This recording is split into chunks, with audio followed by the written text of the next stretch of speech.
ধুরন্ধর ছবিটা সিনেমা হলে এসছে এবং ঋত্বিক রোশন এই ছবিটা নিয়ে গতকালকে ইনস্টাগ্রামে একটা স্টোরি দেয় এবং সে টুইটারে একটা টুইট করে এই ছবিটা তার কেমন লেগেছে এটা নিয়ে।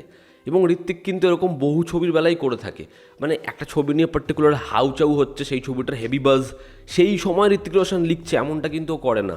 ও কিন্তু বহু সময় এমন হিট হওয়া বা এত পপুলার হওয়া ছবি নয় সেগুলো, সেই ছবি নিয়েও কথা বলেছে, সেই ছবির কাস্টকে প্রেস করেছে, ডিরেক্টরকে নিয়ে কথা বলেছে।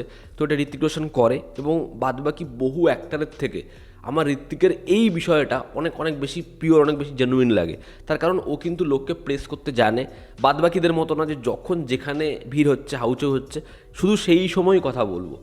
এবার বিষয়টা হচ্ছে ঋত্বিক একটা টুইট করে তার ইনস্টাগ্রাম স্টোরিতে ধুরন্ধর নিয়ে লেখে, যেখানে সে বলে ধুরন্ধর ছবিটা তার ভালো লেগেছে, সেখানে ছবিটা সে এনজয় করেছে, কিন্তু একটা পয়েন্টে সে বলে যে এই ছবির যে পলিটিক্সটা আছে সেটার সাথে সে ডিসএগ্রি করে, ডিরেক্টরের একটা দায়িত্ব হয় ব্লা ব্লা ব্লা, এবং শেষে বলে কিন্তু আবার সে কিন্তু ছবিটা তার খুব মজার লেগেছে, ছবিটা সে এনজয় করে তার ভালো লেগেছে। এবার মেবি অডিয়েন্সের তরফ থেকে সে ক্রিটিসাইজ হয়, হেট পায়, সে টুইটারেও এক জিনিস করে, ইনস্টাগ্রামেও এক জিনিস করে, সে নতুন আর একটা স্টোরি দেয় কিছুক্ষণ আগে, 2-3 ঘন্টা আগে, যেখানে এবার এই ছবির পরিচালককে প্রেস করা, এই ছবিটা তার হেভি লেগেছে, এই ছবির অ্যাক্টারদের প্রেস করা, এটা শুরু করে। এবং টুইটারেও ঠিক তাই, সে একটা নতুন টুইট করে গুছিয়ে, যেখানে এই ছবিটা দুর্ধর্ষ, দুর্দান্ত, ব্যাপক, ডিরেক্টর ফাটিয়ে দিয়েছে, এরকম ধরনের। মানে একটা মানুষ সে তার আগের যে টুইট, আগের যে পোস্ট, সেটায় যেরকমভাবে অডিয়েন্সের রিয়াকশান দেখেছে, সেই রিয়াকশান দেখে যেন তার পারসেপশানটা আবার বদলে বদলে যাচ্ছে। ঠিক এরকমই একটা জিনিস সিনারিও এবার আমাদের মনে হয়। এবার ঋত্বিক রোশন তার একটা পলিটিক্যাল ভিউ রয়েছে, সে শেয়ার করেছে, এটা নিয়ে কিন্তু সমস্যা থাকার কথা নয়। কিন্তু ঋত্বিক কী লিখছে যে এই ছবির যে পলিটিক্স সেটার সাথে আমি ডিসএগ্রি করি। ঋত্বিকের ফিল্মোগ্রাফিতে লোকে ওয়ার টু নিয়ে কথা বলছে, যে ঋত্বিক ওয়ারের মতো ছবি করে বা ওয়ার টুর মতো ছবি করে স্পাই ফিল্ম হিসাবে। এই কারণে লোকে ঋত্বিককে আরও বেশি খিল্লি করছে, ক্রিটিসাইজ করছে যে ঋত্বিকের ছবি ওয়ার টুতে যে কিছুক্ষণ আগে ভিলেন ছিল সে সাধারণ মানুষকে মেরে ফেলছে, তারপর সে আবার টিম আপ হয়ে যাচ্ছে, তো এদের থেকে আর কী আশা করব। কিন্তু আমি একটা কথা বলতে চাই, ঋত্বিকের আগের ছবি ছিল হচ্ছে ফাইটার, যেই ছবিটা সিদ্ধার্থ আনন্দ বানিয়েছিল হচ্ছে পাঠানে যে ব্যাকক্ল্যাশটা খেয়েছে সেই ব্যাকক্ল্যাশটাকে দূর করার জন্য। যারা যারা ফাইটার দেখেছেন তারা ম্যাক্সিমাম লোক এটা পরিষ্কার বুঝে গেছেন সেই ছবির পলিটিক্সটা কী, সেই ছবিতে কীরকম সংলাপ দেওয়া হচ্ছে, সেই ছবিটা আলটিমেটলি কী বলতে চাইছে। পরিচালক সিদ্ধার্থ আনন্দ যে ব্যাকক্ল্যাশ পাঠানে পেয়েছিল রাইট উইংদের লোকদের পুরোপুরি সাপোর্ট পাওয়ার জন্য, পুরোপুরি তাদের খুশ করে দেওয়ার জন্য সে ফাইটার বানিয়েছিল। এবার এই যে ফাইটার ছবিটা যখন ঋত্বিক রোশনকে অ্যাপ্রোচ করা হয়, তখন কি তার এই পলিটিক্যাল যে ভিউ সেটা থাকে না? আমার প্রশ্ন হচ্ছে একটাই, যে ঋত্বিক রোশনের একটা পলিটিক্যাল ভিউ রয়েছে, যে কারণে সে ধুরন্ধরের যে পলিটিক্স সেটার সাথে অ্যাগ্রি করতে পারছে না। আমার তো কথাটা শুনে মনে হয় চলো ভাই লোকটা জেনুইন, এই কথাটা বলেছে। কিন্তু একই সাথে আমার মনে এই প্রশ্নটাও জাগে, যখন তাকে ফাইটার অ্যাপ্রোচ করা হয় তখন তার মনে হয় না যে এই ছবিটাতে তো কোনো এক দলকে তোষণ করা হচ্ছে, এই ছবিটা তো কারোর জন্য সংলাপের মধ্যে সেরকম ধরনের উদ্দেশ্য পুরোপুরি বোঝা যাচ্ছে। এই পরিচালকের আগের ছবি এবং এই ছবির মধ্যে 180 ডিগ্রি ফারাক রয়েছে, তখন ঋত্বিক রোশনের মনে হয় না। কারণ একজন অ্যাক্টার হয় সে অ্যাক্টার এভাবে জাজ করবে যে এই ছবিতে এই ক্যারেক্টারে সে কি বিশ্বাস করলো, কি মেসেজ দিতে চাইছে, আমার কেউ যায় আসে না, আমি ফ্লেক্সিবল, আমি একজন অ্যাক্টার, আমি ছবিটা করব। আর যদি দ্বিতীয়টা হয় যে আমি বস আগে দেখব পলিটিক্যালি গল্পটা কতটা কারেক্ট, এই চরিত্রটার দ্বারা কী মেসেজ দেওয়া হচ্ছে, যদি এটা আমি একবার করি তাহলে সর্বস্তরে সেটা করব।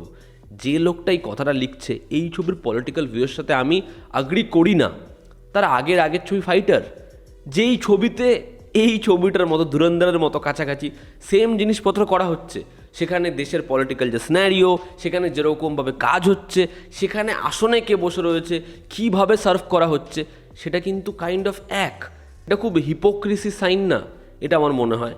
এবং ঋত্বিক রোশন যখন একটা এরকম টুইট করেছে, ইনস্টাগ্রামে এরকম স্টোরি লাগিয়েছে, তার তো নিজের একটা বিশ্বাস আছে, তার তো নিজের একটা স্ট্যান্ড পয়েন্ট আছে যে হ্যাঁ ভাই আমি এই ছবির পলিটিক্যাল ভিউয়ের সাথে অ্যাগ্রি করি না, আমি এটার সাথে কোনোভাবেই নিজেকে মানাতে পারছি না, কিন্তু ছবিটা আমি এনজয় করেছি।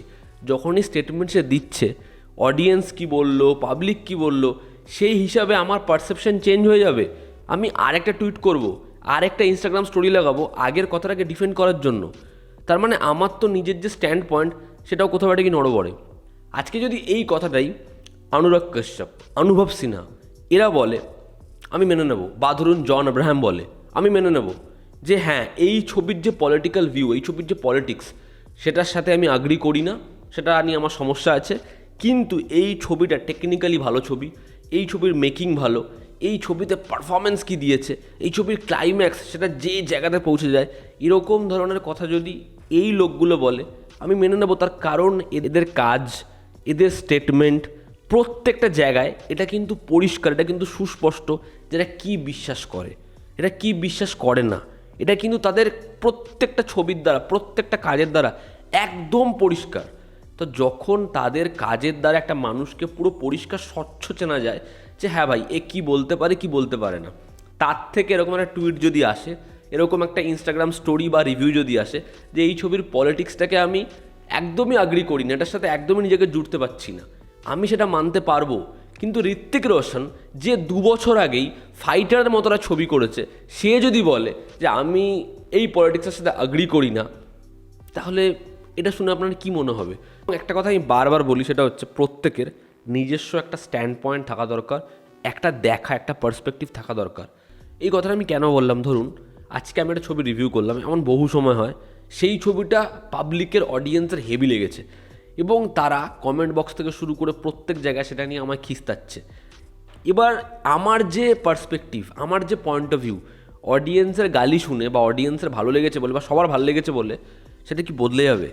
বদলাবে না তো, ওটা তো আমার ওপিনিয়ন। তো এখানে ঋত্বিক রোশন হোক বা যে কেউ হোক, সে যখন বলছে সেটার সাথে আগ্রি করে না, কিন্তু যখন দেখছে এইভাবে অডিয়েন্স সেটার ওপর হয়তো রিয়্যাক্ট করছে, সঙ্গে সঙ্গে তার ওটাকে কভার আপ করার জন্য আর একটা স্টেটমেন্ট দিতে হবে যে আমার এই ভাল লেগেছে, ওই ভাল লেগেছে, এটা ব্যাপক ওটা ব্যাপক, মাথা থেকে বেরোচ্ছে না। মানে কেন? আমার আরও একটা জিনিস মনে হয় যে একটা ছবি ভালো লাগলো খারাপ লাগলো এটা প্রত্যেকটা পার্সন টু পার্সন ভ্যারি করে।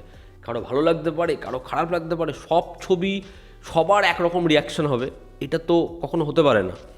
আজকে ধুরন্ধর বহু লোকের ভালো লাগতে পারে, বহু লোকের খারাপও লাগতে পারে, কিন্তু খারাপ লাগার রিজন সেটা হতে পারে শুধুমাত্র এটা প্রোপাগান্ডা প্রোপাগান্ডা প্রোপাগান্ডা প্রোপাগান্ডা, মানে 10খানা খারাপ লাগার কারণ 10টাই হচ্ছে প্রোপাগান্ডা প্রোপাগান্ডা প্রোপাগান্ডার ভালো লাগার কারণ না, ভালো লাগার কোনো কারণ নেই।